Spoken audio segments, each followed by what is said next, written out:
set. Great. Excellent. We're starting exactly on time. Well, thank you all for joining us today for this panel discussion on it's called World at a Crossroads, Implications of Evolving Nuclear Security. And I have a great panel with me. And what I thought I'd start by doing is just sort of offer some introductory remarks, because this panel is really sort of based on a roundtable that we did for the Texas National Security Review. All of us have contributed to that roundtable. And we're also very grateful to the journal, but also to Carnegie for having us here. Lauren, Sukin, and I are non-resident scholars here. And of course, Nicole is a fellow in the nuclear policy program. And so what I thought I'd do is just sort of offer some introductory remarks based on that roundtable. So the assumption, of course, of our roundtable is that the global nuclear order is changing very fast. There are issues of expanding nuclear arsenals, which are quantitative. If you look around at China or North Korea, and even at a smaller scale in South Asia, there's issues of rapid modernization of nuclear arsenals and delivery systems. There's also a qualitative change in how countries talk about nuclear doctrine and norms. And so the nuclear taboo that has been in place for many years arguably is on very shaky ground because of Russia's recent actions and behavior with regard to the war in Ukraine. Nuclear postures have been changing in South Asia with regard to India and Pakistan. And most recently, there's now a discussion of whether the US will resume nuclear testing or not. So the norms around nuclear weapons and security are changing. There are also broader political changes in the international system, as we all know. The alliance commitments of the US are now being increasingly called into question.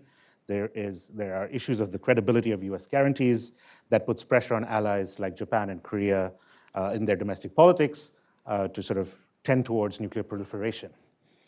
There's also new groups and alliance formations that we've been thinking about in this roundtable, thinking of AUKUS, the Washington Declaration between the US and South Korea, the US, Japan, Korea trilateral, the Quad, and NATO in the Indo-Pacific, and so on. NATO's growing relationships with Indo-Pacific countries and so on. And then there's new relationships, or there's a resurgence of relationships that is formed between adversarial states to the United States, such as China, Russia, and North Korea, and perhaps even Iran. And this raises the possibility of simultaneous regional crises and coordinated nuclear coercion. So a lot is going on in the international system with regard to nuclear security and strategy, but not all is gloom and doom, I would argue. I think that there's also some small green shoots that we can see in terms of things like the Treaty on the Prohibition of Nuclear Weapons. That was an extraordinary act of sort of several countries from very different backgrounds coming together to sort of engage in a symbolic act of prohibiting nuclear weapons through international law. So and in that regard, the Global South and Latin American countries have played a major role. So to talk about all of these issues, I have an excellent panel with me. I'd like to briefly introduce them, my colleagues. So I'll start with the person on my right, which is Luis Rodriguez, assistant professor at George Mason University. Beyond him is Lauren Sukin, the John G. Winant Associate Professor in U.S. Foreign Policy at Oxford University. Beyond her is Jacqueline Mainemer, LSE Fellow in Political Science at the Department of Government at the London School of Economics and Political Science. And last but not least, Nicole Grajewski, Fellow in the Nuclear Policy Program at the Carnegie Endowment. And I am Rohan Mukherjee, Assistant Professor of International Relations at the London School of Economics. So with that, I'm going to start with posing a few questions to our panel and having each of you respond with your own thoughts about what's going on, and then we'll open it up to questions a bit later. So to start with the very obvious question, how is the global landscape for nuclear security changing? Should we start with you, maybe, Lauren? Sure. So I'll just begin by acknowledging, as Rohan said, we're building our conversation today on a roundtable in Texas National Security Review. There are two authors who contributed to that roundtable who aren't with us today, Nicola Leveringhouse at KCL and Do-Young Lee at the University of Oslo. So my remarks will be a little bit about some of their contributions, and then also about my own work on the changing dynamics of nuclear security in the Indo-Pacific region. This is an area where the geography and the capabilities of US adversaries are changing very rapidly, and as a result, we're seeing mechanisms arise to try to respond to some of those challenges. So I'll focus my remarks on two different sets of challenges in the region, those coming from North Korea and those coming from China. Most of what we see talked about comes on the China side. There's been a lot of attention, and understandably, to the massive increase in China's nuclear capabilities, one that doesn't seem to be ending very quickly. What I would argue hasn't gotten as much attention, and yet I think is quite important for understanding where China's capabilities are going, how China's strategy is changing, is that the domestic political environment has also shifted quite significantly. In China, we've seen a centralization of control over the rocket forces and nuclear capacities, including an increased range of missions that nuclear weapons might be involved in, greater planning for things like retaliatory missions. In addition to that more centralized role for domestic politics, there's been greater public commemoration of nuclear weapons. They've taken a more central role in supporting the regime and supporting China's image of its prestige and influence in the region. And at the same time, there's been a shrinking of some of the other expertise on nuclear policy within China. And so, as Nicola Levering-House notes in her work, we've seen a much smaller academic community, much fewer voices that are contributing to that conversation in China. China's nuclear buildup and these changes are in part a response to growing collaboration between the United States and various combinations of allies and partners in the region. There may be a perception that China needs greater counter-nuclear coercion capacity in order to respond to some of these developments, which I believe we'll come back to later. At the same time as the United States has to think about this emerging and more complicated challenge from China, it also has to think about changes in North Korea's nuclear doctrine. There, we've seen North Korea shift from a relatively defensive posture, a previous, at least surface-level commitment to a no-first-use policy, to a posture that is far more aggressive, where North Korea now sees a much expanded role for nuclear weapons in escalation management. But the perception of these changes has varied a bit between how South Korea interprets those shifts and how the United States interprets those shifts. And this has led to tensions in the alliance. Many in South Korea see these changes in North Korea as a clear indication of aggressiveness, of a threat that might materialize in short order. In the United States, though, the perception has been more that this is a continuity rather than a change, that this represents just a formalization of what North Korea's posture always is. And so these varying threat perceptions place pressure on the credibility of the US-South Korean alliance and raise questions about what the United States needs to do in order to reassure its ally. The options for what that might look like range from high levels of support for proliferation in South Korea to new conversations about the US forward deploying weapons to the region, or other types of statements like the Washington consultations that will allow that relationship to be strengthened over time. And this is increasingly challenged by domestic politics in the United States as well, and the Trump administration's shifts in how it views its relationship with allies, its pressure for burden sharing, and whether it's open to certain types of new arrangements or technologies. Most recently, this might relate to the Trump administration's comments about South Korea's ability to build nuclear-powered submarines. So the US has these two distinct threats and a complex web of alliances and partnerships in order to deal with. And then on top of this, has to think about possible coordination or collusion between these adversaries, a theme that I think many of these panelists will talk about as we think about how these connections, and especially US competition, expands to US strategy and relationships all around the world. Thank you, Lauren. Speaking of US alliances and partnerships, maybe we can ask Jackie to weigh in here, given your work on Europe. Yes, Thanks. thank you. So I think that in Europe, the new nuclear landscape is being defined by increased uncertainty, increased insecurity, but also the increased salience of nuclear weapons, both in terms as the cause of security threats, but also potentially a means to address growing security threats. For Europe, I think the two most important developments have been firstly the Russian invasion of Ukraine, which dramatically increased insecurity within the region, as well as the perception of the Russian threat. And with that, created new dynamics with increasing salience and focus on defense spending in order to improve conventional capabilities, but also increasing the salience of nuclear weapons as a means for guaranteeing both defense and deterrence within the region.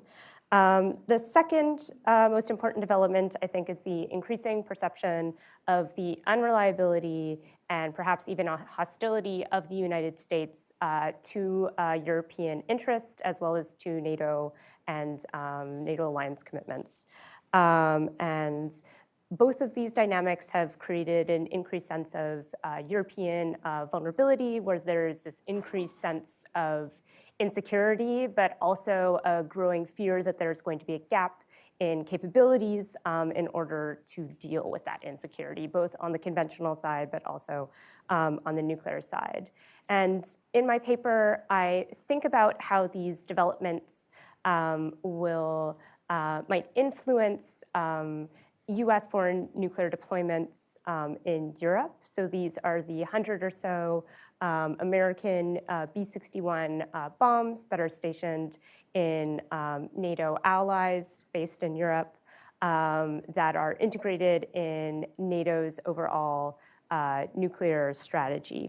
And more specifically to that, I think about how these two developments, so an increase in insecurity and the growing salience of nuclear weapons on one hand, as well as concerns about US commitment and reliability in Europe on the other, how that might affect conversations about nuclear authorization procedures around nuclear use. So in other words, the extent to which allies are able to prevent the use of nuclear weapons that are based on their soil or based in Europe after the United States has authorized their use. And in terms of nuclear use procedures and nuclear authorization procedures at the bilateral and multilateral level, these issues were quite live during the Cold War. These were debated extensively within NATO at that point in time.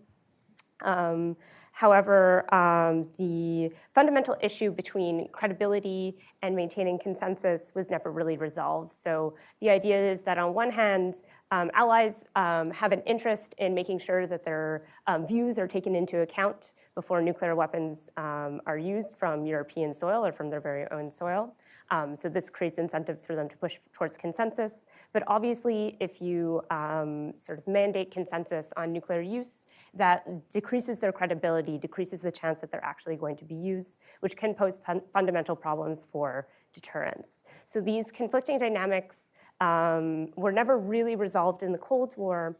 And instead, after the end of the Cold War, essentially, most of the nuclear weapons, American nuclear weapons that were stationed in Europe left. Their salience within NATO nuclear strategy fundamentally decreased. And the prospect that these weapons that remained in Europe would actually be used essentially became extremely remote. So the debate kind of dropped out of contention. And what I argue is that these two dynamics that I talked about, the increased salience of nuclear weapons and the growing insecurity in Europe, as well as concerns about US reliability and overall trustworthiness, creates incentives for sort of reopening this issue about nuclear authorization and the extent to which allies should or can prevent unilateral American nuclear use emanating from Europe. And so I think that both of these dynamics might create incentives for the lack of scrutiny of this, to just accept that, but also potentially to increase scrutiny and ask more questions about how nuclear use actually operates at the bilateral and multilateral level, and the extent to which allies actually have the ability to prevent unilateral American nuclear use in Europe. Thank you. Thank you, Jackie. Nicole, would you like to weigh in on the Middle East? Oh yeah, I mean, not much has happened in the Middle East over the past year when it comes to nuclear issues. But when it comes to the Middle East, I think what's really interesting here is that it's kind of served as a microcosm for the issues within the global nuclear order. You have Israel, which is a state that is essentially outside of the NPT. You have the uneven application of certain norms and standards. So the additional protocol, for example, some states have adopted it, some haven't. You have a history of clandestine nuclear programs. And then also the counter-proliferation issue. Prior to the war in Ukraine, the only region that experienced a strike on a nuclear installation was the Middle East. And so the Middle East has led to both adaptation and also challenges to the order. You see actually the formation of the additional protocol arriving because of the work that Iraq was doing in their clandestine work. But more recently, I think we saw during the 12-day war, a lot of the hypocrisy within the global nuclear order. You have a country that is not in the NPT, attacking a country that is ostensibly within the NPT, though with a fraught history of nuclear proliferation and with a former nuclear weapons program. And the international community not really coming to the fore and bringing up how this kind of illuminated the double standards that you see at play. And to some extent, this kind of galvanized a lot of those that have dissented or kind of viewed this nuclear order as being hierarchical and perhaps benefiting the great powers. And so what my paper with Jane Darby-Menton, who's a fellow in the nuclear policy program as well, what we looked at, and we actually were completing it in the middle of the 12-day war. I think we had our revisions during this time. But this was kind of the fundamental message that we wanted to show, is that if you want to illuminate some of the issues within the global nuclear order, the Middle East is a really good kind of forum to test that. And so I'll get to the issue of Iran, because I think this is by far the most important issue in the Middle East. It's been a non-proliferation concern for 2 decades. But Iran right now is at a kind of quasi-state of threshold status. And prior to the war, there was this assumption that Iran could develop short of a nuclear weapons program, but they could have fissile material, the delivery vehicles, and actually the knowledge to weaponize relatively quickly. And this would provide them with a degree of deterrence and security. That ultimately shattered after October 7th, and it progressively showed to be quite weak, and it didn't deter Israeli actions. If anything, Israel's strikes in June really showed that this kind of concept of latency or non-weaponized deterrence is actually quite hollow, because that doesn't really translate into capabilities. At the moment, Iran is facing probably the most difficult situation it's been in since the Iran-Iraq war. They have their highly enriched uranium. At least what we understand is some of that is preserved and had not been destroyed, and they're still in the canisters. But their entire apparatus, when it came to enrichment at Natanz and Fordow, that largely we believe that those have been destroyed, and there's been dissenting intelligence opinions on this. But the real fundamental question is, how do you resolve cooperation with Iran and also with the IAEA? Because I think within Iran and also more broadly amongst the global South, a lot of that legitimacy was lost. And Iran at the moment doesn't seem to be coming to the table or have a willingness to speak to the United States. I think one concern, and this reflects also on the past developments within the nuclear order of the Middle East, is the potential for Iran to have a clandestine nuclear program. We know that Iran has the knowledge to potentially reconstitute. That was not completely eradicated in these strikes. And we also haven't had oversight over Iran's centrifuge production and centrifuge manufacturing facilities. And so it is very likely that Iran could potentially have a parallel or clandestine nuclear program in the future. Of course, this also raises the risk of increased Israeli penetration and intelligence penetration that we saw with the 12-day war. But that's also something that's looming in the background in a potential future that we see in the Middle East. And so if anything, I guess I'll end it up with this is it's not a very optimistic outlook in the Middle East at the moment, and we don't seem to be going much further when it comes to the Iran nuclear issue, though as an academic interest, it is a quite interesting case for the global nuclear order. Thank you so much. Well, you mentioned hierarchy, hypocrisy in the global South, so I think that's Luis's cue to step in and talk about Latin America and the broader global South. Thank you. Thank you, Rohan. Unfortunately, Devak Das couldn't join us today, and for the roundtable, he wrote a piece on Southern Asia, the Indo-Pacific, and AUKUS. So today, what I will do is briefly overview how the global South is facing nuclear risks, and I will talk about Southern Asia and Latin America as two basically contrasting regional approaches when it comes to the global nuclear order. And my bottom line today is basically that the global South is not monolithic when it comes to addressing nuclear risks, especially because different regions face different challenges, and they have also, because of this, developed different governance models when it comes to managing nuclear risks. So let me start with Southern Asia, which is a region that, as Devak Das explains in his paper for the roundtable, is experiencing two key dynamics. The first one is that these states are basically creating a space to escalate at lower levels of conflict to address different nuclear and military asymmetries. And we can see this in the dynamics among Pakistan, India, and China.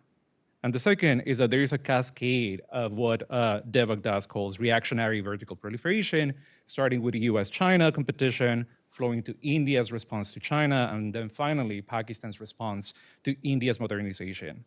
And we're also seeing a regional context that is kind of marked by increasing regional tensions. And to complicate things even more, the AUKUS agreement for technology transfers could potentially intensify these two dynamics, increasing insecurity, but also potentially increasing uncertainty in the Indo-Pacific. Now let me move to Latin America, which faces much less geopolitical tensions. And Latin American countries view nuclear weapons themselves, not who possesses them, as the primary source of nuclear risks. And they have collectively decided that these weapons are unnecessary for their security. And they have created a dense institutional architecture to basically promote non-proliferation, but also to promote adversarial cooperation. They have established the first nuclear weapon-free zone in a densely populated area to basically lock in all of these different non-proliferation decisions. And Argentina and Brazil have developed a unique bilateral confidence-building model that basically combines technical cooperation with diplomatic coordination, especially against what they see as an unfair global nuclear order.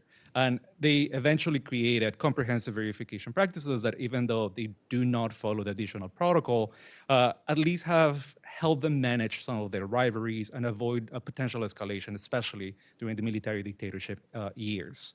Now, despite these differences, both regions face some emerging challenges that paradoxically are very similar. For Asia, increased submarine proliferation raises risks of accidents and basically inadvertent escalation. For instance, as Deva explains, India accidentally fired a cruise missile into Pakistan in 2022, and this highlights for him the dangers of widespread delivery vehicles proliferation. And for Latin America, Brazil's development of a nuclear-powered submarine and growing US-China technological competition in the region could basically bring some of the tensions around nuclear risks closer to home. For instance, China is building and operating a network of space ground control sites in South America that could improve China's capacity to deploy and even guide hypersonic missiles over the Western Hemisphere. So neither institutional success to manage nuclear risks, as is the case in Latin America, nor competition and escalation dynamics, as we see in Southern Asia, are automatic or irreversible. And I think that both require sustained attention to basically prevent nuclear age risks from spreading to the global south. Now, having said this, and especially having used the category of the global south, in my last 2 minutes, let me briefly contest the utility of the term global south in nuclear politics. In a forthcoming Perspectives on Politics article that Lauren, Stephen Herzog, and I co-author, we mapped nuclear preferences across the global north and the global south, and we found a lot of commonalities across latitudes and significant diversity within the global south. After the shelling of Zaporozhye, we surveyed public opinion in 24 countries on 6 continents. And we find that a strong majority of the public in all the countries we surveyed supports prohibiting nuclear weapons. And this also includes some nuclear armed states, which was a little bit surprising. However, we also found that respondents are surprisingly open to nuclear proliferation. We find support for nuclear weapons, acquisitions and development in countries that have been considered proliferation risks, like Egypt, Saudi Arabia, South Korea, Taiwan, and Turkey. These are not the big surprises. However, we also found a lot of evidence of interest in countries where nuclear proliferation has not been considered a substantial risk, such as Brazil, Indonesia, and even Nigeria. Even 37% of respondents in South Africa support getting a nuclear weapon. So our findings suggest that for many countries, whether they are in the global north or in the global south, public opposition may not be strong enough to basically curb nuclear ambitions among entrepreneurial political leaders. And this might be bad news in a context where the appeal of proliferation, both vertical and horizontal, has come back. So to conclude, I think that we shouldn't assume that the global south will automatically support one nuclear policy over another. At the end of the day, public views on nuclear policies, as we find in this paper, are highly malleable around all of these different latitudes. And this opens spaces for leaders, politicians, and activists to successfully make the case for either embracing deterrence or disarmament thinking. So we should be a little bit more careful when it comes to assuming that the global south would stop the spread of nuclear weapons. Thank you very much, Luis. I think the issue of public opinion raises a question of domestic politics, which is a really big theme that comes out in the roundtable, and the manner in which sort of political polarization, centralization, populism various phenomena that are unfolding in democracies and autocracies around the world may shape thinking on nuclear weapons and strategy in various countries. So I'd like to invite you as a panel, and you don't have to all answer this question, but if you feel particularly motivated to talk about domestic politics in your own regional focus, that would be very helpful. So I don't want to put anyone on the spot, but would someone like to volunteer some thoughts on domestic politics? Lauren? Sure, Yeah. I'm happy to begin. I think one of the reasons why we don't often think about the intersection between domestic politics and nuclear policy is that nuclear decision-making is made at these high levels. It's a deeply technical area that long has been thought to be the purview of elites. But I think what we're seeing is that domestic politics in all these different ways has a market impact on what policies countries choose and how successful they are. And the issue areas that Rohan suggests, polarization, populism, these changing domestic politics around the world, I think are complicating the global nuclear landscape in ways that are maybe underappreciated. So for example, in my remarks, I talked about how there are questions about the credibility of the US nuclear security guarantee in the Indo-Pacific. Jackie as well pointed to these complications for Europe. And this has been a particular focus for NATO countries who have to rethink their positionality to some degree as the US position in Europe changes. A lot of that, I think, has to do with the presence of massive polarization in the United States and questions about the longevity of commitments, regardless of the administration that's in power. I think there's plenty of evidence that the changing domestic political landscape means that US policy may lack some of the consistency that it has in previous eras. And allies and partners around the world are attentive to this. It's not a question of can you trust the US today, but can you trust them in 5, 10, 20 years? These are the acquisition times that allies and partners have to think about if they're going to change their strategies. There also is an important element of populism and the sort of rise of nationalism around the world. In South Korea, where we see this very marked public interest in the development of nuclear weapons, a lot of that has been caught up in some of the views among the conservative parties in South Korea of the idea of the necessity of more independent and strong policies. There is a populist overtone that we've seen historically in efforts to develop nuclear weapons, and that we see not just in South Korea, but in countries around the world, especially in Europe, where these conversations are resurgent today. And finally, I'll point to the role of domestic politics in strategy. I talked a little bit about the changing dynamics of the domestic environment in which Chinese strategy is being determined. I think this tells us quite a lot about the importance that nuclear weapons have in maintaining the legitimacy of regimes. And we know, of course, that there's this connection when we think about why states might choose to develop nuclear weapons. But the importance of nuclear weapons in projecting power and the centralization of government that's required in that also makes a difference to what countries' strategies ultimately are going to be.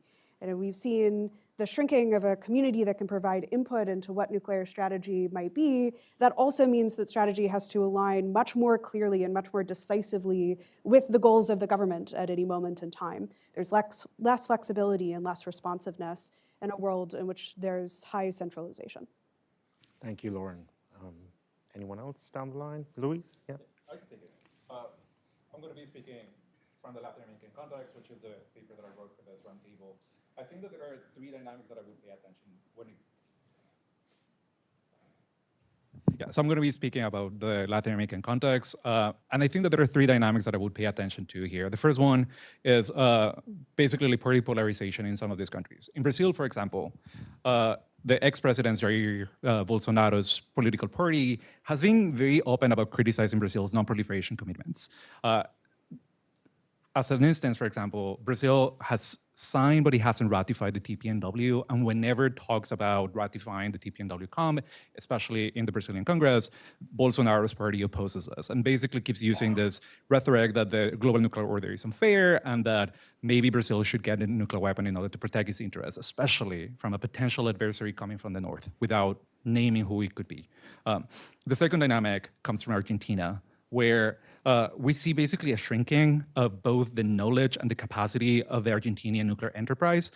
And this is paradoxical, especially because Argentina was one of those few global south countries that actually invested in trying to create their own small modular reactor capacities.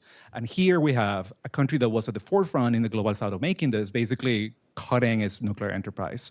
And then finally, I think that there is an intersection between nuclear security and nuclear safety in a lot of these countries. There is some interest in getting or diversifying the energy matrices of a lot of these different countries.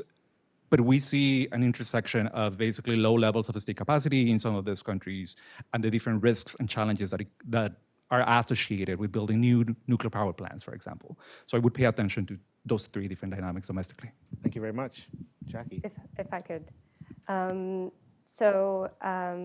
me, I'm going to be talking about the European context, and I guess the things that I was thinking about in my paper is how the growing salience of nuclear weapons and increasing insecurity does not inevitably lead to pro-nuclear sentiment. And it's important to keep that in mind. Of course, since the Russia's invasion of Ukraine, we have seen this within Europe. We have seen evidence of increasing pro-nuclear sentiment, but it's not clear whether this will necessarily be durable. If you think about the anti-nuclear movements that emerged during the Cold War, that's a time of profound insecurity. A lot of these were emerged or very active within Germany, a profoundly insecure place, and yet that fueled anti-nuclear sentiment. So I think it's important that the growing salience of nuclear weapons does not automatically translate in one type of public opinion or the other. So it's not inevitable just because we're seeing insecurity within a particular region that pro-nuclear sentiment is going to be the result of that or is going to be consistent over time. The other thing that I think about and talk about within the paper is the dynamics aside from sort of anti-nuclear sentiment that might lead to more skepticism or more questioning of American nuclear deployments that are based in Europe. And I argue that concerns about national sovereignty, concerns about the national interests, so more nationalist or sovereigntist concerns rather than anti-nuclear one, could be driving those forces in particular countries. So it's not necessarily always pro versus anti-nuclear sentiment, but there's different dimensions of this, particularly when you're talking about foreign nuclear weapons that are being stationed on your soil, or you may or may not have the ability to prevent their use or guarantee that the use will always be within your particular national interests. So while these conversations are not necessarily live now within Europe, I do think that, again, the growing salience of nuclear weapons, as well as concerns about the United States and its decision-making, combined with some of the more populist nationalist forces within these different countries, could create more interest, more scrutiny, maybe even more skepticism about the current nuclear infrastructure that's currently within Europe. Thank you. Nicole. Yeah, sure. I'll mostly just talk about Iran and look at the debates there. I mean, it's quite difficult to get popular opinion or public opinion information from Iran, but what you can look at is the elite debates and how that is kind of changing at the moment in the wake of the 12-day war. Initially you had factions saying that this was part of our national sovereignty to maintain a civilian nuclear program. You saw this with the diplomats, touting that as well. Right now, there seems to be, at least amongst the more hardline factions, and even those that you would consider in more central or moderate, about the value of actually weaponizing, and that they probably should have weaponized and actually followed through on this, rather than maintaining this state of latency or this kind of middle ground. But you also have sides of this kind of reformist faction or so-called reformist faction that are a little bit more moderate there, who are saying that this was a waste of our money. We basically risked an attack on our territory. We didn't have homeland defenses.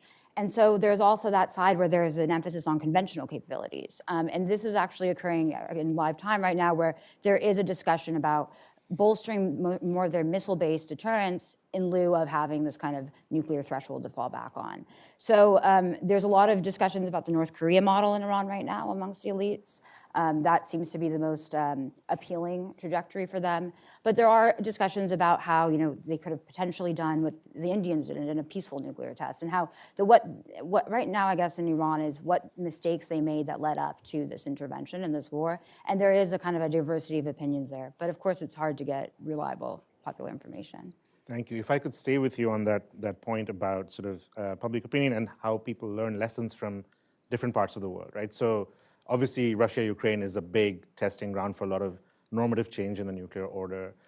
You mentioned, the way the Indians did it. There's a lot of talk about how North Korea learned from the Libyan experience, or took the inverse lessons.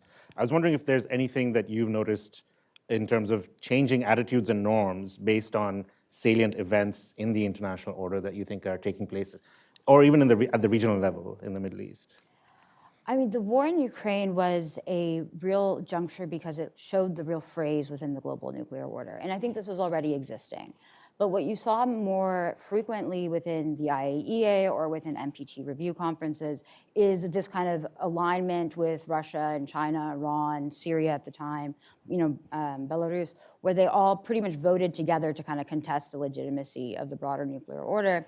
And then you also saw the hypocrisy of Russia, condemning the strikes on Iran, but also, attacking Ukrainian nuclear facilities. So I think in that sense is that what really the global nuclear order faced in the wake of the war in Ukraine was the unraveling of tensions that were already there.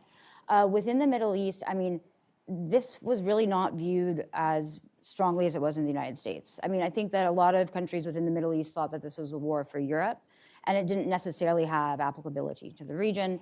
Iran, of course, talked about how they could take advantage of the situation, how they could, attract Ukrainian and Russian scientists, but it wasn't, a total revamping of the understanding of the way that the global nuclear order worked. And so I think it was much more of a Eurocentric view, I think, in that sense. Interesting. So maybe if I could jump to you, Luis, that's something one hears from Global South academics and analysts as well, which is that the war in Ukraine is a European problem. Is that true when it comes to nuclear weapons and the worry about tactical use on the battlefield or even strategic use? So it depends. In the Latin American context, I think that there's this idea that the Ukrainian conflict basically reifies the diagnosis that nuclear weapons, of course, are the main source of nuclear risks, and it doesn't matter who has them. At the same time, at least when it came to condemning what Russia was doing, either the nuclear threats or in general the attacks against Ukraine, the region was completely divided. With some countries being very vocal about condemning all the nuclear threats that Russia was doing, and some other countries basically trying to use especially a more regional approach to condemn any nuclear threat, trying to avoid naming Russia specifically. So yeah, there is this idea, at least again in the Latin American context, that this is a problem that is too far away from us and we shouldn't be taking a position here with kind of a more regional approach of basically condemning the weapon, which has been criticized by a lot of people as basically trying to shy away from actually naming and shaming Russia explicitly. Thank you. On the question of Russia, Ukraine, and changing nuclear norms, Lauren, would you like to? Sure. We can think about this in essentially two camps. What have American adversaries in the Indo-Pacific learned from the Russo-Ukrainian war? And then what is the lesson that American allies and partners have learned from the same conflict? I think on the silver lining side, the lesson that China and North Korea likely have taken away from the conflict is that it is very hard to prosecute a conventional war. China has many of the same challenges, or is likely to have many of the same challenges that Russia has had. It has forces that have not been tested in conventional conflict. It has many of the supply chain problems that Russia appears to have discovered very early on in the conflict. And I think Chinese leaders probably should be worried about how well their forces would hold up if they were to fight. We've seen China express concern about any expansion of the Russo-Ukrainian war, pushing back against the idea that Moscow should take risks that would lead to a broader confrontation with NATO forces. And I think that provides us some insight into Beijing's understanding of how massively destructive and dangerous that kind of conflict would be. Now, that doesn't mean that there's no plans or contingencies or concerns about what conflict might look like in the region, but I do think that there's some evidence that they may have some caution on some of the more optimistic takes that may have existed within the military about the capacity really to prosecute some of the plans that China had intended. And North Korea, of course, is learning on the ground how difficult it is to fight a conventional war, and they've seen some of the weaknesses in their own forces and their ability to support Russia.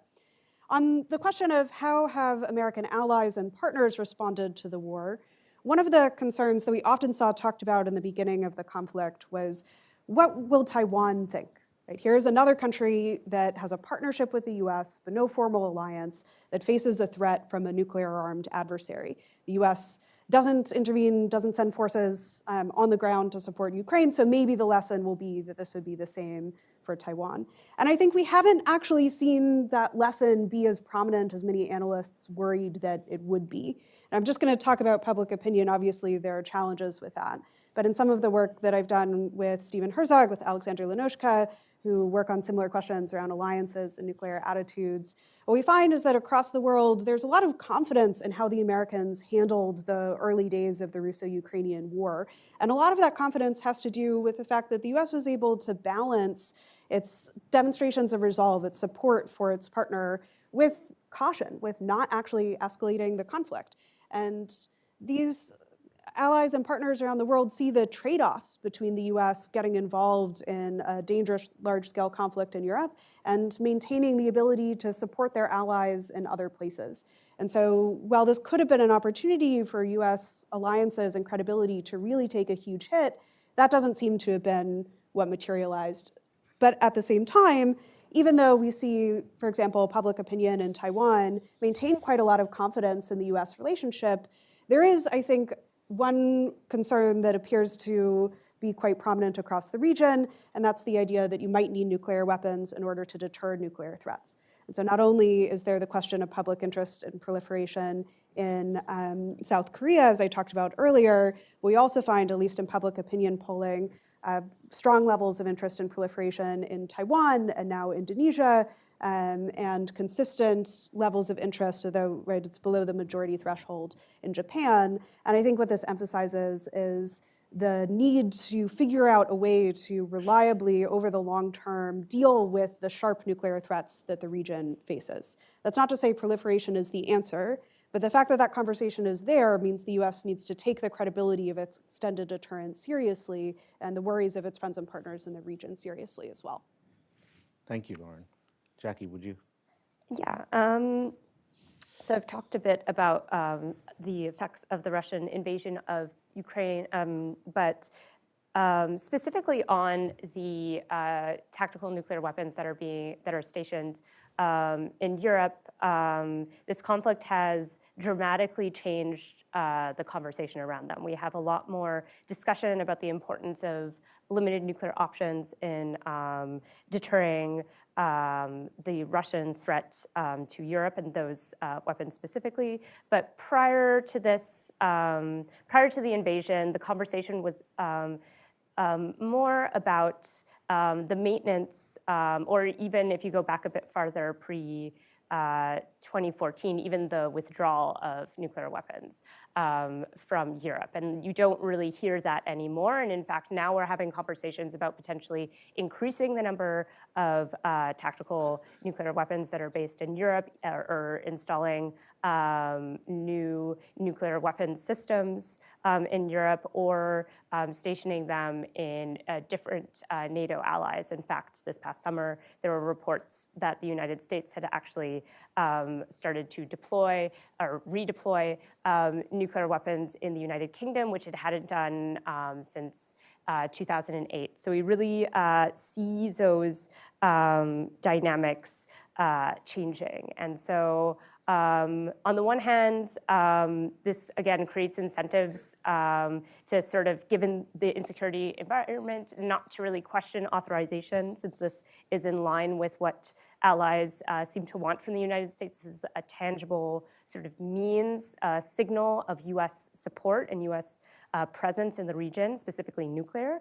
But on the other hand, again, as you're adding more, as the status quo is changing, there's more opportunity to think about what are the actual dynamics that underlie having nuclear weapons based in Europe. What does that actually mean for the security of the region as a whole, and how much agency do individual actors have in terms of decision-making on nuclear use? Thank you. We'll do a couple more rounds of questions, but I should say that for everyone here, if you have any questions, please use the QR code to submit them, or we can do hands later. We're not doing open Q&A yet. We'll just have a few more. Yeah. Oh, you can't? It's not working, the link? I don't have Wi-Fi. Oh, maybe it'll, oh, I see. Well, we'll just do hands later. It's not just the QR. And of course, for our audience online as well, please feel free to submit your questions. They'll show up on this iPad here. So I wanted to just move on to this question of sort of geopolitical competition, right? Everyone's sort of talking about how we've returned to the era of geopolitical competition. And of course, there's always been these sort of contending views about nuclear weapons, right? There's a view that nuclear weapons are fundamentally defensive weapons and that they can actually create stability. And others, of course, say that they are inherently destabilizing. So how does the era or the return of geopolitical competition impact that dynamic of nuclear weapons in globally or in the regions that you focus on? Maybe Luis, would you like to start this time? Yeah, especially because I think that Latin America might be the easiest answer to this question. I think that it's not only geopolitical competition, but it's also an uncertain distribution of power, especially because we don't know if we are already in a multipolar system or if we're moving into a multipolar system. And what we're seeing, at least in the Western Hemisphere, is a return. I wouldn't call it a Monroe Doctrine-like per se, but a doctrine of basically trying to make sure that the Western Hemisphere is a little bit more stable. The difference today, though, is that the Latin American countries have more partners or could partner more with extra-regional actors. We're seeing that in Venezuela, for example, that is now asking Russia for a little bit more help when it comes to potentially defending itself against the US. But we also see China helping a lot of the Latin American countries build their own technological capabilities. Talking again about the space control infrastructure that China has in Latin America, China is building this network with Chile and Argentina, countries that have very different political leanings, and yet both of those countries have partnered with China. That, I think, has scared some analysts in the US because this gives China a little bit more capabilities to basically be able to defend itself in the Western Hemisphere against a potential US aggression, which has scared some Latin American countries because is basically resonating again with this idea of bringing nuclear conflict, great power competition back to the region, very 1960s-like. Fortunately, though, at least for now, the region is kind of stable when it comes to the nuclear dynamic. Thank you. Maybe we'll go in that direction. Jackie, would you like to take us down? Sure. So I guess it depends on what aspect of geopolitical competition you mean, because there's shifting dynamics in terms of U.S. adversaries with like the rise of China and the focus on the Asia-Pacific region, which has been a concern of NATO and European allies for a really, really long time, that the US will become more interested in the Asia-Pacific region, and this would essentially have a negative impact on the overall security of Europe. I think what makes this different is the added dynamic of geopolitical politician between the United States and potentially its own allies in this regard, which is something which is a new dynamic and not necessarily priced into this from the beginning. So the idea that perhaps the United States not only can't be relied upon necessarily to come to the assistance of Europe, but potentially that its interest might run counter in certain domains to the interests of Europe. And now we're seeing increased discussions about intra-European defense in order to focus its priorities and potentially manage that dynamic where it needs to be balancing or putting the United States into the mix when it's thinking about its balancing dynamics. We're seeing increasing conversations about intra-European extended deterrence that's either being led by France or the United Kingdom or some combination of both. But I really think it's still going to lead back to the same questions about authority and how decisions are being made within the nuclear sphere. It doesn't necessarily solve that problem, even if they're in the same region, to make sure that your interest or the national interest is being taken into account when you're talking about decisions of nuclear use or general decision-making related to that. So I think this is still going to be, even if, let's say, a sort of intra-European extended nuclear deterrent is possible, there's still going to be some grappling with what will that infrastructure actually look like, and how whether France and the United Kingdom will actually be willing to take into account other allies' positions and points of view. And I don't know necessarily if that's an inevitable outcome just because they're all within the same region. Right. Nicole? Yeah, I mean, well, in the Middle East, the United States is pretty much the predominant external hegemon in the region. And so when this geopolitical competition, when it comes into the nuclear domain, is fusing through that, is you actually see it a lot actually in the civilian nuclear energy area where, Russia and China have genuinely been more willing to accept countries with kind of shady records when it comes to nuclear safety. And also build, own, operate like Rosatom does with Egypt and with Turkey, and kind of provide civilian nuclear energy to countries that the United States cannot. So you've already seen that before the war in Ukraine. I think the real prominent issue here in the Middle East and for any kind of future proliferation issue is a lack of great power cohesion. With the Iran nuclear deal, you did see the Russians and the Chinese coming to the table in 2015, supporting that agreement. Right now, the Russians and the Chinese are not even recognizing the snapback sanctions that were being applied on Iran. And that's a much broader challenge to other regions as well. You for the first time, I think, really in history, because of veto power, and snapback was this kind of innovative mechanism within the JCPOA that essentially would not allow Russia or China to veto this.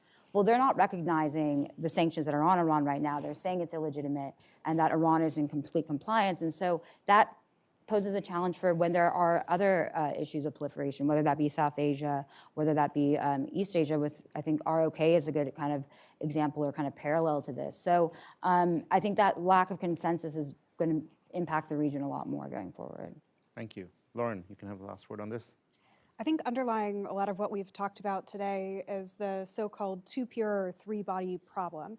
Essentially, that the United States nuclear arsenal, which was designed for competition with the Soviet Union, now has to face two adversaries that are both highly capable.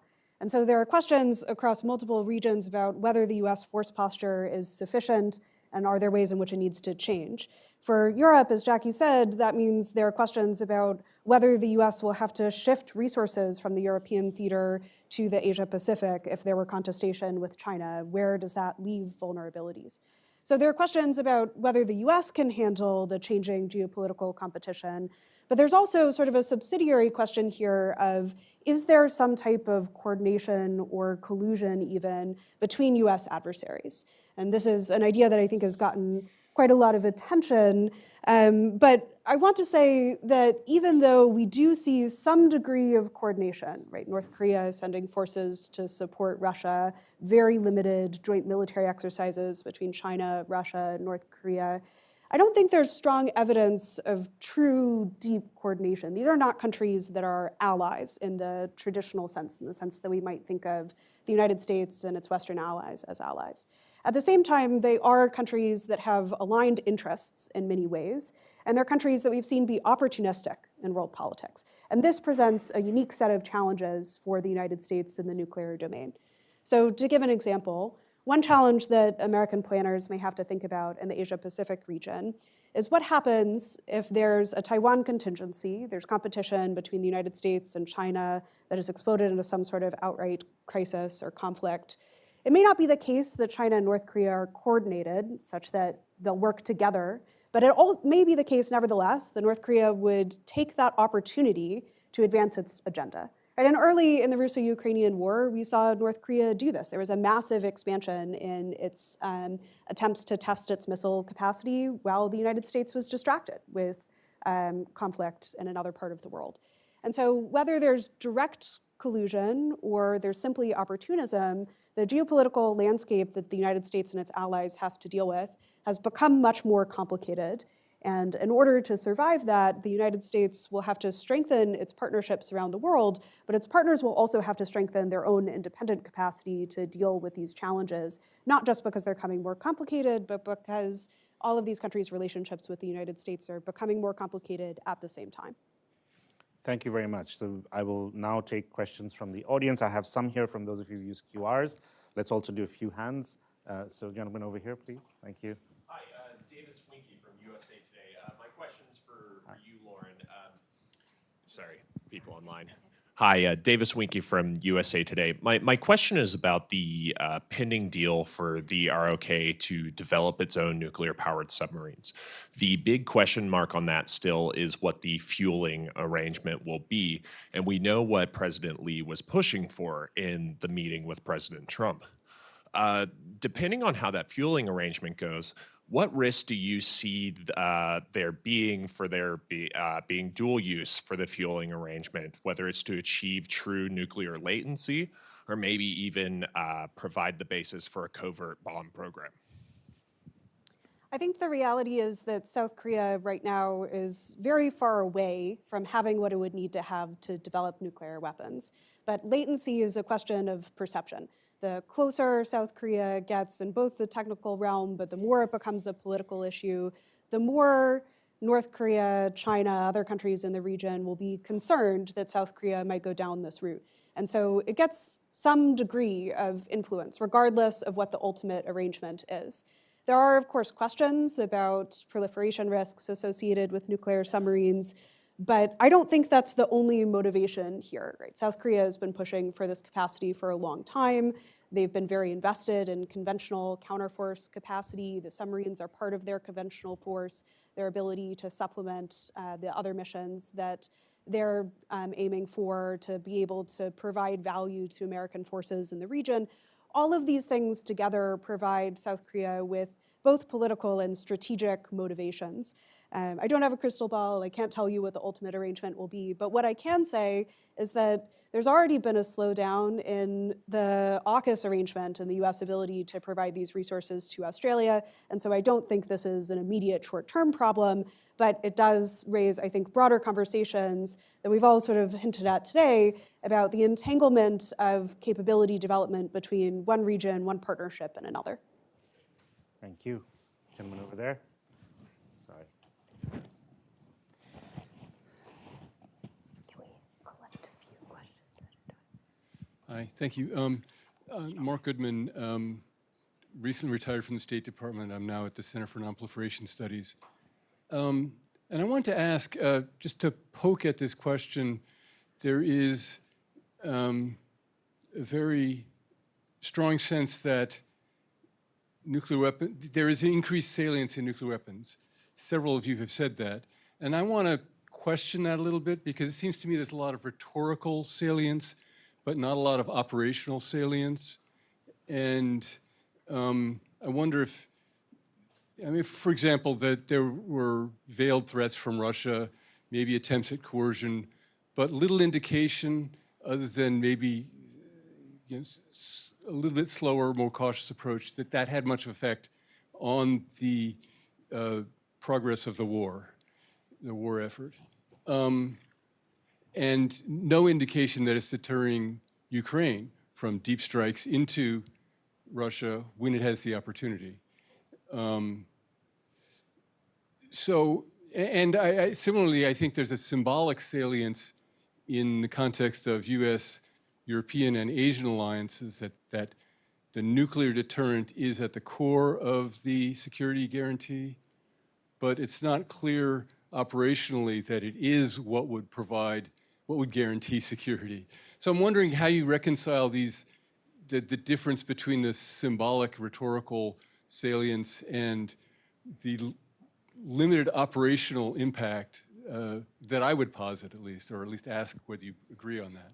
Thank you. That's a great question. While you think about that response, I'm going to take one more question from this side so we can collect a few. Yes, please.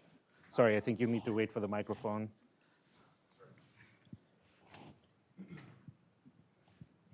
Hi, Todd Robinson, Associate Professor at the School of Advanced Nuclear Deterrence Studies at the Air Command and Staff College. I was just thinking, I wrote an op-ed, I think in 2017, in the National Interest, and it was called The End of Nuclear Proliferation. And I basically argued that as long as nobody makes any bad, unforced errors, the era of this was over. I wish I could go back in time and give myself a hug. Seems a little naive at this point, but I was just thinking, I can't think of a worse, maybe 8-year period than what we've just been through. And if there was any reason whatsoever that states might have proliferated by now, we probably had 100, and we're still here. States that had them still have them. States that don't still don't. We have a ban treaty that didn't move the needle. So the states that have them, they do the things that states do, right? They extend deterrence. They forward deploy weapons when they need to. They pull them back when they need to. They do all of the things. So is it perhaps time that we just recognize that this is the order? It's not going away. It's not changing, right? As long as we don't do anything fundamentally stupid, right? We're not going to have just massive proliferation dominoes like we expected decades ago, and just proceed accordingly. Thank you very much. Let's go back to the first question, and then while you guys chew on the second one, so this question of salience, who wants to take this on? Rhetorical versus operational salience. Sure. Jackie. Yeah, I think there's an element to that, but I guess it's hard to see deterrence in action, right? Famously, so you could argue that the salience of nuclear weapons is still present within the Russia-Ukraine situation because Russia has been careful to not try to escalate the conflict involving NATO allies. And in that dynamic, there is, I think, a crucial importance of nuclear threats and nuclear weapons. But I think to a certain extent, when I was saying salience before, I guess I meant more political salience, or in terms of the domestic level, in terms of how we're thinking about nuclear weapons a lot more than we have necessarily in the past. And I also think that maybe the efficacy of Putin's nuclear threats did change over time. There is an argument that it did affect at least some aspects of NATO's behavior in terms of sending arms to Ukraine that might have been related to nuclear threats, but that hasn't really been borne out, indeed, over time. So I think it is an important distinction that you're bringing to the table. I'll add something on the Russia side of it, because I also work on Russia. I mean, I think with the war in Ukraine, you saw the salience of political threats from the leadership, the political leadership, whereas the military and the general staff had a completely different operational handbook, and a lot of their decisions and use in Russian nuclear use was still tethered to the operational environment in Ukraine. However, you did see them rapidly trying to adjust to meet the needs of the political leadership. I think you saw this at the very beginning with the meeting that Putin had with the general staff, and he's kind of ordering them to go on alert and really have that kind of measure. But what was really interesting, and I think what we're looking at right now, if you look at the debates within Russia, is an evolution of how they understand nuclear use and how they understand the threats of nuclear use. And this means broadening the options of non-strategic options to even parts of the Navy, which has historically been, parts of probably the largest host of their non-strategic nuclear weapons, but more options, and actually voices like Dmitry Trenin and Sergei Karaganov saying that actually we don't have enough escalatory measures where we can actually leverage our nuclear weapons, and so maybe we need a larger playbook. And so I think this was a real learning lessons for Russia. What is, I guess, somewhat comforting is that you did see this still kind of tethered to the operational needs in the war. So. I think my answer to Mark and to Todd is similar, and it's that I do think the nuclear order is different and that these changes are relatively recent. Even on the NATO side, the publication of Steadfast Noon, inviting media to it for the first time in the last couple of weeks, or the Norwood Declaration expanding cooperation, or at least making public cooperation between the UK and France on nuclear issues, the US potentially returning to supporting an extended deterrence mission by placing capabilities in the UK. Those are all major changes on the NATO side of the equation. In the Indo-Pacific, right, North Korea's nuclear posture has fundamentally changed. Their commitment to testing is a massive increase over what they were doing before. They're building new tactical nuclear weapons. China's posture has changed as well. There are increases in the missile silo bases, in the number of nuclear weapons that they have. They've improved their intermediate range missile capacity. They're developing new SSBNs. I think this is a new world, and the fact that we're seeing conversations about proliferation and pressures on extended deterrence are a response to that. That's not to say that it will end in proliferation necessarily, but there has to be something to address these threats, or we might go down that road. Did you want to add anything to Todd's question? Yeah, let me take Todd's question head on, especially because I would like to think that this is the order that we have and that it's actually going to work. I agree with Lauren though. I wouldn't take the status quo for granted, especially because I think that the institutions that we have, they don't work automatically. And I think that we also need to start investing a little bit more to basically train the next generation of nuclear experts, to also invest in these institutions so they keep working, because otherwise we're going to face either chronic instability or breaks during critical junctures. So hopefully, again, like if I'm optimistic, I want to think that this is the order, and then we're just seeing threats from countries that have nuclear weapons, but nothing is going to happen, and we're not going to see more proliferation. But we do need to invest in those institutions and norms and structures so that the order doesn't change that much and doesn't break, especially. So what I'm hearing is more money and jobs for people who study nuclear weapons? Yeah.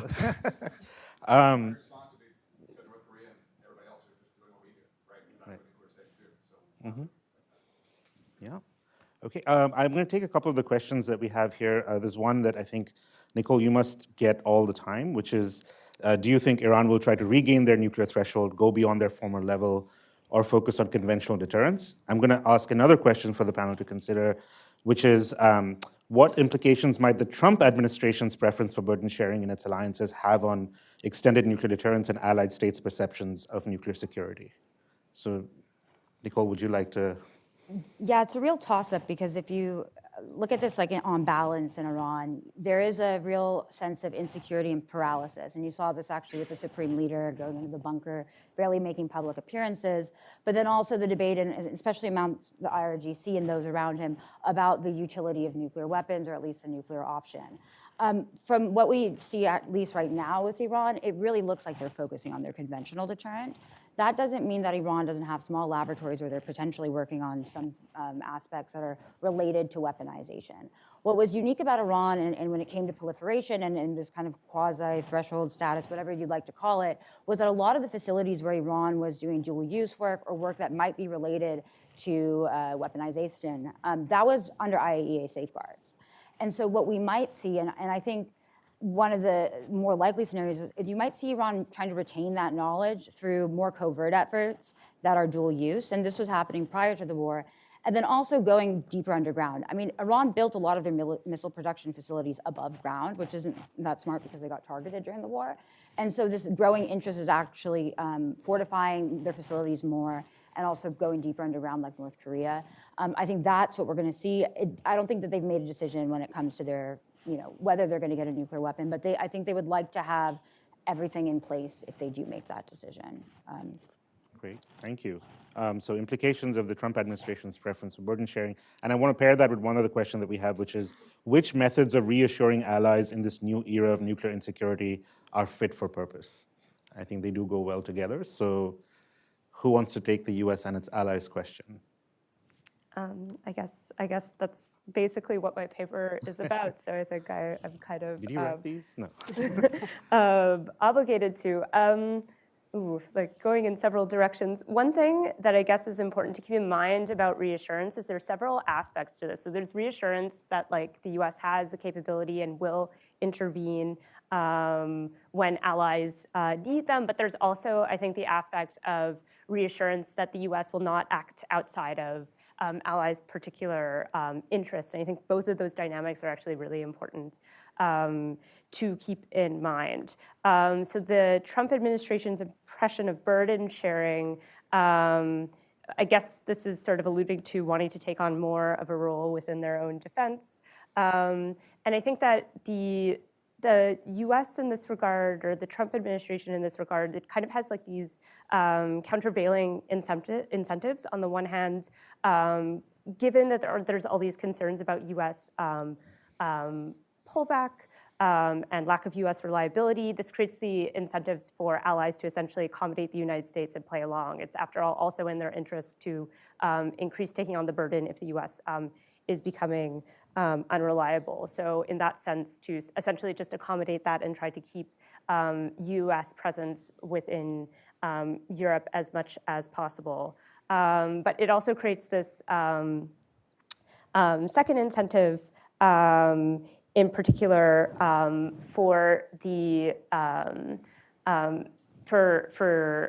nuclear weapons that are stationed on European soil to, again, increasingly wonder the extent to which that these are going to fundamentally serve their interest if there's these repeated threats by the United States to sort of leave the alliance or to act in ways that are not within the interest of allies. So I think it pushes in two directions, but ultimately it's both of them lead towards Europe taking on an increasing role for itself, for its own defense, and I think we're really seeing that being borne out in the conventional sphere more than the nuclear sphere, but I guess we'll see whether there's some other kind of more robust extended deterrence commitment that's sort of created within Europe itself.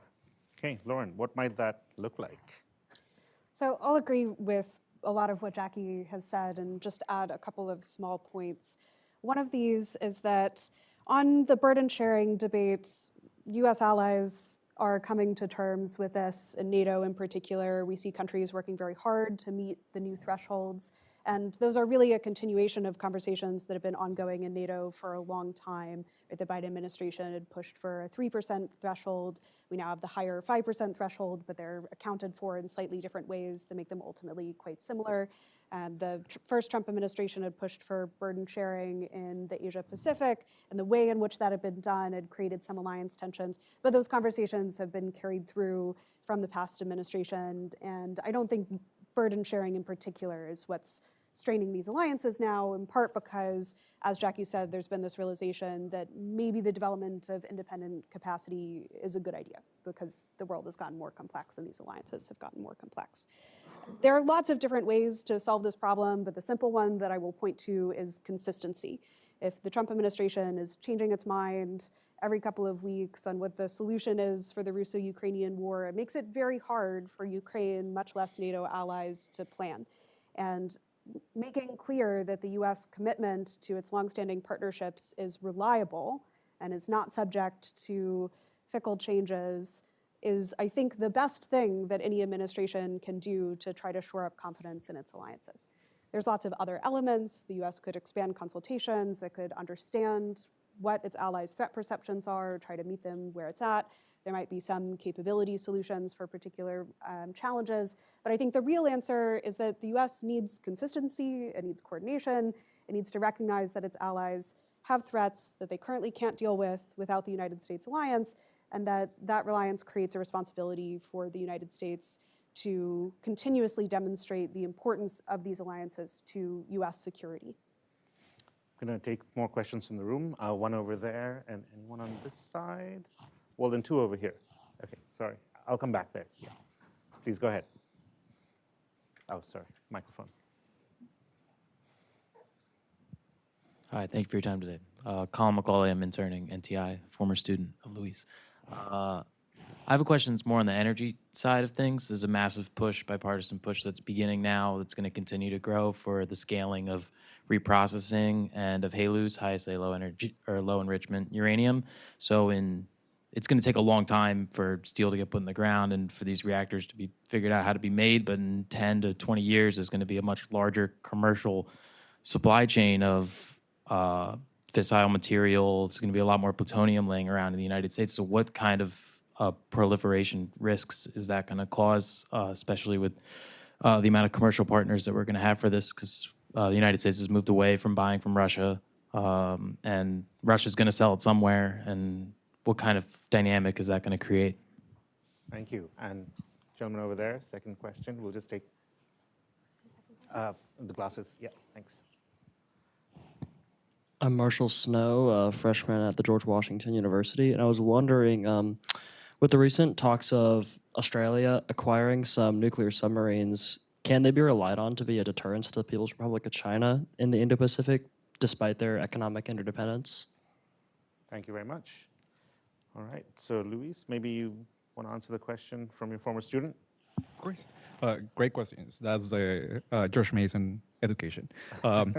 So I think that I would make the question a little bit bigger, just to also talk about like the safety, not only the security risk of a potentially new energy landscape in the future, especially because we have like the new submarines, we have SMRs, we have potentially like the AI revolution will also depend on a lot of like nuclear energy, especially when it comes to fueling a lot of the different infrastructure. And I think that this will create a lot of risks for like safeguards or for basically making sure that this material is used safely and that there are exactly like no potential proliferation risks. in the Latin American context, I'm also very interested to see how some of these governments are going to try to take advantage of this new potential landscape. In Chile, for example, they're building a lot of new energy infrastructure for AI, basically processing. And I wonder if this might also mean that some of these governments are going to start getting more interested in getting or increasing their energy dependence on nuclear. For now, only Mexico, Brazil, and Argentina rely on nuclear power plants. But if AI comes to the region in the way that it's coming to Chile, for example, I wonder if we're going to get more of this governments investing in nuclear energy in the future and the challenges that might pose. And Nicole, in your paper, you talked a little bit about energy markets. Did you want to say anything to this question, or? Yeah, I mean, I think that the U.S. expansion of commercial partners in the United States compared to Rosatom, for example, I don't necessarily think that's as much of a proliferation risk as Russia dealing with countries that have histories of clandestine nuclear programs or weapons programs. It obviously leads to competitive dynamics, and I think one thing that the Russians have been really good at in the civilian nuclear energy sphere is actually funding the projects themselves under the build, own, operate model. And so that's been attractive. They also, unlike the United States, don't impose any kind of requirement on signing the additional protocol, for example. So I would imagine the commercial actors in the United States that are providing to these countries, I mean, they're going to be following US standards, which is far more comforting than having Rosatom align with the Russian standards, if that makes sense. And we have a question on AUKUS and economic interdependence and its value in deterring China. Maybe Lauren, would you like to take a stab at that? Sure. First, though, one additional comment on the nuclear energy question, which is that nuclear energy cooperation can also be a non-proliferation tool. So the gold standard agreement with the UAE is a good example of this. But also one of the levers the United States has in the ROK is that South Korea is dependent on the United States for cooperation in its nuclear energy realm, and nuclear energy is fundamental in that country. And so it is possible to develop coordination around nuclear energy in a way that not only advances technology that's more proliferation proof, but also provides political levers for non-proliferation. On the question about AUKUS, I think part of the deterrent capacity, if we want to call it that, for AUKUS is really about the coordination between Australia and France, the UK, and the United States. It's one of many lateral arrangements in the region where the US is formalizing and expanding some of its partnerships. And it provides the US with these coordination and planning functions for thinking about how to deal with a possible contingency. In some ways, I think the particular technology transfer is subsidiary to the broader political and military coordination between these countries. And whether it has a deterrent effect will be dependent to some degree on how long it takes for that to develop, how much that coordination remains consistent throughout the lifespan of the agreement. But China's very strong response to the announcement of it was largely about pushing back on this idea of so-called encirclement by all of these different minilateral organizations. Anyone else on the AUKUS question, or should we move to others? Okay, I'm just going to look at this side. Yeah, the question over there, and then over here. Maybe we'll do this person here so that you don't have to run back and forth, and then we'll come to you over there. Hi, Fiona Heffley. I'm a first-year graduate student at George Washington University. Hey. My question is probably most likely for you, Louis. Obviously, we've seen increased strikes on boats, countering the drug terrorism and drug smuggling, and then we've even seen some positioning in the Atlantic near that with Navy. Do you see any maybe possible future where China could step in and offer Venezuela conventional weapons or even maybe potentially nuclear arms or strategies? Because we've seen, as you've said, like a lot of Chinese interference with like building ports, building data centers, picking up trade now in the region. Thank you. And gentleman over there, the middle. If you could just raise your hand so that she can find you. Yep, there we go. Thanks. Matthew Hartwell, a policy fellow at BASIC. I had a question about nuclear sharing in Europe. We've seen a possible new arrangement in the United Kingdom and lots of talk about various possible expansion of existing stockpiles or expanding to new countries in Europe. I'm wondering if there is a kind of expansion in nuclear sharing across Europe, Do you see any strategic utility to this, or is this primarily or solely about assuring allies? You can probably see my bias in the question there, but this is for anyone really. Okay, thank you very much. Maybe we'll take the second one first, since, Jackie, that is also part of your paper. Yeah. Nuclear sharing in Europe. I have heard the arguments about expanding. There are strategic and military arguments about why it's important to not necessarily expanding nuclear sharing per se, but stationing more tactical nuclear weapons within the European space, or just having more tactical capability.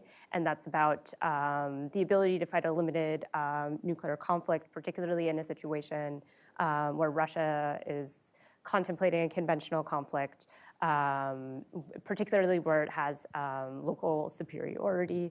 And the idea would be that if without substantial tactical or without enough ability to respond with tactical nuclear weapons, in that case, that it might not be credible for the United States to launch a strategic attack in response to a sort of conventional push from Russia. So I think that's the general military argument. But in terms of nuclear sharing, like fundamentally, you could have foreign nuclear deployment without having nuclear sharing arrangements or infrastructure. Nuclear sharing is more about the coordination between allies. It's more about the agreements between them. It's more about the discussions between them and the common planning. And that could be more or less. And so I think that fundamentally the sharing aspect of nuclear sharing is about reassurance on both dimensions, on the dimension of both providing reassurance that the United States will be there for, or the UK or France will be there for more vulnerable allies that are more along the front lines, but also I think for reassuring them that they're going to actually have a say over nuclear policy. So I guess it's the distinction between like the tactical nuclear weapons, forward or foreign deployment, and then the nuclear sharing infrastructure on the other side. And I don't know for nuclear sharing, even when you're getting to sort of European interests, fundamentally, France and the United Kingdoms are still not on the front lines of a potential conflict with Russia. So you're still they're probably less extreme, but you're still going to have issues of credibility. And at least I can't imagine either the trying to develop a new nuclear sharing infrastructure, I think, is going to lead to very difficult questions that were not totally able to be answered in the Cold War about how does that exactly work, the extent to which you can delegate decision-making authority but still have like some kind of consensus and feel that the consensus is meaningful. I don't know if the so you could just sort of copy-paste sort of what occurs in NATO for Europe. Everybody has to now actively agree to that. So I think that still raises question of what nuclear sharing would actually look like, and particularly with France, what type of nuclear sharing would they actually be willing to have in place? So lots of interesting questions, don't have firm answers. Anyone else on nuclear sharing? Lauren, do you want to, or should we? I think we should. Okay, well, let's take the Venezuela question. China, Venezuela. Yeah. So I would be paying attention to the kind of support that either Russia or China are going to give to Venezuela, if any. I think that the probabilities of either China or Russia basically sharing nuclear weapons with Venezuela are very low. Interestingly, though, this is a simulation that I use in some of my courses, especially with undergrads. It's basically like a 1962 Cuban Missile Crisis, but with Venezuela and Russia now. And there are some think tanks in DC that are seriously thinking about what would be the first order, second order repercussions of something like that happening. I think it would be extremely escalatory, and I don't think that Russia or China would like to do something like that. But the fact that we're even thinking about it also reflects the kind of new geopolitical context that the Western Hemisphere is facing that would basically make a new Monroe-like, Roswell corollary-like policy not work. Okay, I have a couple of questions here. They're kind of linked. I mean, they're about policy proclamations from the Trump administration. So what do you make of Trump's recent comments on nuclear testing? I think it's on everyone's mind. How would resume nuclear testing affect the nuclear order? And the other one, how will the Golden Dome for America affect the nuclear landscape? What pressure might this provide to support non-proliferation efforts? up for grabs. Whoever wants to take either or both of these questions. I'll say a couple things briefly on testing. I don't think it's clear that Trump's comments mean the United States would actually test nuclear weapons. It seems like the comments from the administration are moving more in the direction of there might be a test of a strategic capability, so maybe it's a missile test or something else. Regardless of what actually happens with that debate, I think it is worth noting that testing would be much worse for the United States than it would be for other countries. The US has more nuclear test data than any other country in the world. It would be an advantage to China to be able to test, and the United States would be remiss to open that door.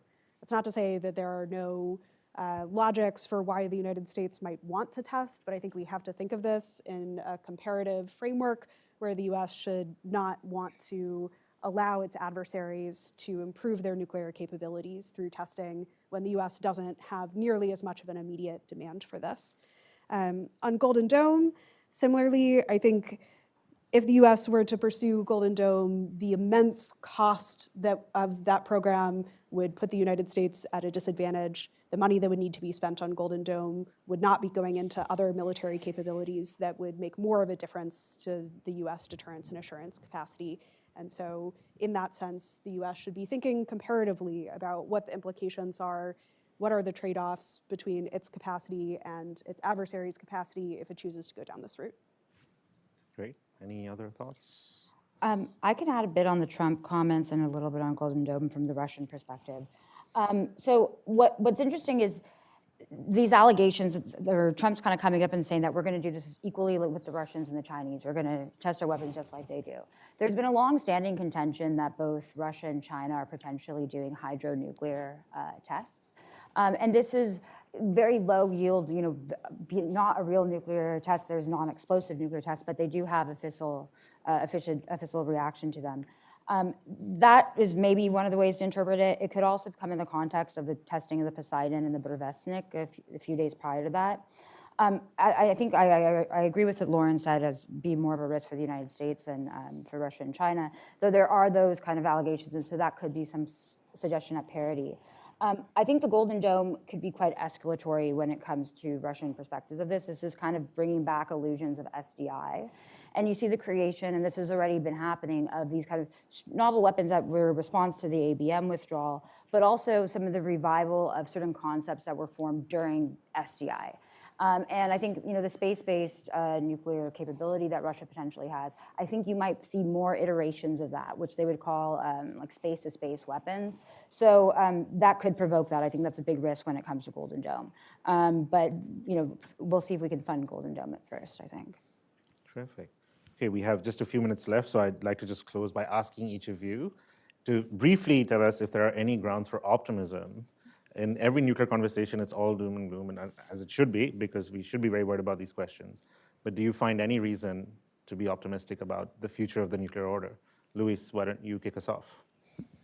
This is a very difficult question. I think that for me, I know that I ended up my initial remarks basically talking about how the public is malleable and how that can be risky, especially because if you get an entrepreneurial leader in a country, that leader might be able to change some hearts and minds and basically convince that country to get nuclear weapons. I also think that the opposite is true. Especially, I know that we had the Salience question before, but this is a new context, and I think that we are getting more used to talking about nuclear risks in general, and those conversations, I hope, are also trickling down to the public opinion in general. And I think that we are in a context where we can also start thinking of new policies or strategies to convince people that maybe nuclear weapons are not that necessary, or that we need to reinvest in the infrastructures that we have in the order to prevent nuclear risks. So as much as the malleability of the public might be a risk, I think that it is also an asset that we can take advantage of. Great. We'll just go down the line maybe, Lauren. Similarly, I'll say moments of crisis can break us apart or bring us together. The salience of nuclear risks should highlight that there are a number of diverse, difficult nuclear challenges around the world that the United States and its allies have to deal with. But that also means that we need solutions, and this is the opportunity to press for more coordination, for stronger alliance mechanisms, and for more commitment to the institutions of the existing nuclear order, and perhaps even the creation of additional institutions that can help strengthen it. Thank you. Jackie.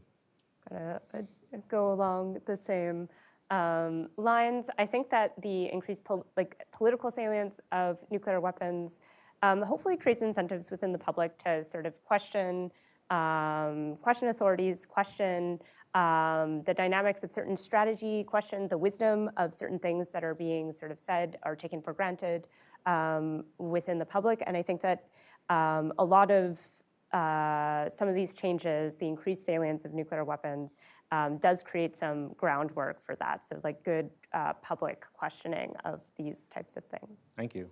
Nicole, you have the final word. I guess it's hard to be optimistic, but I would say that the 12-day war showed whether or not you supported Israeli strikes on Iran, it is incredibly risky to have a program that is on the kind of latent threshold status and have this kind of acrimonious relationship in the region. One also side effect of this is that it actually has somewhat improved the kind of tensions within the Gulf between Iran and its partners, and so there's somewhat more of a regional understanding about escalation risks, not so much nuclear risks. Great. Well, with that, I just want to thank the Carnegie Endowment, the Texas National Security Review, and the U.S. Center at LSC that funded the workshop that led to this roundtable, and to all of you for being here, and to my fellow panelists. Thank you very much.